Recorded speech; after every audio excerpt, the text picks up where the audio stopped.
சிஎஸ்கேவை கலைக்கிற எல்லாரும் இப்ப தெரியாது, 2026ல தெரியும். ஏன்னா அவங்க இப்ப ஆடுற பெர்ஃபார்மன்ஸ் பார்த்தீங்கன்னா தரமா இருக்கு. அதெல்லாம் இப்ப நான் சொல்றேன் பாருங்க. மொதல் பிளேயரே தரமான ஃபார்ம்ல இருக்கான். சப்ராஸ் கான் சரியான ஃபார்ம்ல இருக்கான். 75 பால்ல 187 மேட்ச்ல போட்டு உடிச்சிட்டாபிள் போட்டு தரமா. இஎஸ்கே இவருக்கு வாய்ப்பு கண்டிப்பா கொடுங்க, நல்லா பயன்படுத்துவான்னு நான் நினைக்கிறேன். அடுத்த பிளேயரு நம்ம ருத்துராஜ் கேப்டன். அவர் பார்த்தீங்கன்னா தரமா ஒரு 100 போட்டுருவாரு. ஓப்பனிங் தான் வரல, கொஞ்சம் தள்ளி தான் வந்த அப்புறம் இறங்கினாப்புல வந்து இறங்கி தரமா சம்பவம் பண்ணிட்டாரு.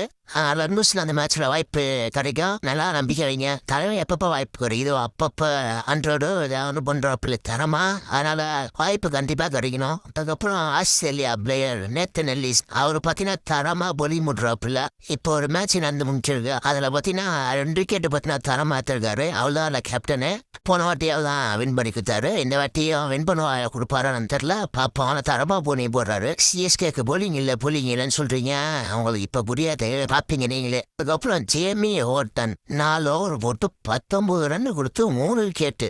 தலைவன் பார்த்தீங்கன்னா பேட்டிங் ஆடுவான், போலிங் போடான். ஆனால் சிஎஸ்கே போன வாட்டி அவ்வளோ வாய்ப்பே கொடுக்கல. ஆனால் சிஎஸ்கே நம்பிக்கை வச்சு அவரை ரீட்டைன் பண்ணிடுறாங்க. அவர் வாய்ப்பு கிடைக்க நினைக்கிறேன் இந்த வாட்டி, நல்லா அவர் பொண்ணுவார் நினைக்கிறேன், பார்ப்போம். நல்லா போனால் நம்ம சந்தோஷம் தான். அப்புறம் இந்த பையனை விட்டோம் பாருங்க, ட்ரெவால் பிரேவிஸ் 13 பாலுக்கு 36 ரன். அதே பார்த்தீங்கன்னா தரமான ஃபார்முலா இருக்கா. வந்து டொக்கு வச்சு ஆடுறதா கிடையாது, வந்து அடிக்கிறதா, வந்து அடிச்சு பரகல் தான் வேலையே அப்படின்ற மாதிரி ஆச்சு. நவுத்தராகுல வச்சு ஸ்ட்ரைக் ரேட் எவ்வளோ தெரியுமா? 276. தரமான ஸ்ட்ரைக் ரேட். அதுக்கப்புறம் மேத்யூ ஷாட், அவரும் 30 பாலுக்கு 63.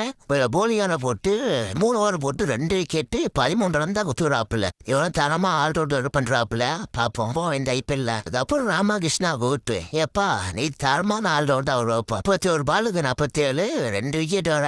போன மேட்ச் ரெகுலத்தாரு தரமா தெரிஞ்சு தரமான ஒரு ஆல்ரவுண்டர் இருக்கு. அதே ஃபார்முல எல்லாருமே இருந்தா பிளேயர் பால் வாடி வாய்ப்பு இருக்கு. அதனால போன வாட்டி வாங்கினாடி பார்த்தீங்கன்னா இந்த வாட்டி நம்ம திருப்பி கொடுக்கணும். சரி கொடுத்துருவோம். அப்படியே போற பக்கம் லைக்கை போட்டு சப்ஸ்கிரைப் பண்ணிட்டு போங்க. அந்த தேவையில சந்திப்போம்.